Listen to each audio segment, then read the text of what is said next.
4 septembre 1797, coup d'État en République française par François Rebelle.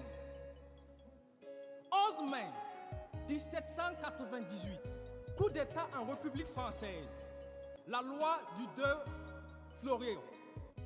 Samedi 9 novembre 1799, coup d'État en République française, Napoléon Bonaparte accède au pouvoir. 2 décembre 1851, coup d'État constitutionnel en République française. Napoléon Bonaparte se maintient au pouvoir à quelques mois avant la fin de son mandat, pendant que la constitution de la Deuxième République l'empêchait formellement. 13 mai 1958, coup d'État en République française. Le général de Gaulle revient au pouvoir. L'histoire ne ment pas.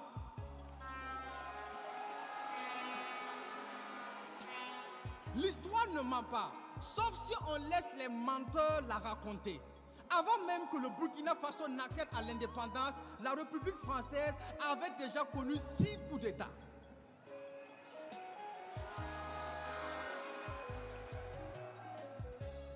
Comprenez donc que nous sommes dans le 2 poids 2 mesures, parce que fin d'année 2023, classification des 10 Français les plus grands hommes de tous les temps, et surprise, en 2e position, Napoléon Bonaparte, le putschiste.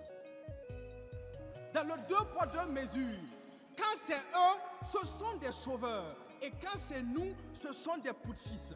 Quand c'est eux, ils jettent des fleurs, et quand c'est nous,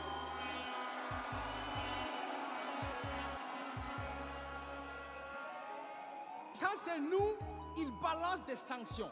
Quand c'est eux, c'est le tapis rouge, plus grand homme de tous les temps. Et quand c'est nous, ils sont en rage et comme des caméléons, ils changent de teint. Quand c'est eux, la démocratie, c'est laisser le peuple choisir. Et finalement, quand c'est nous que le peuple choisit, ils disent que le peuple a mal choisi.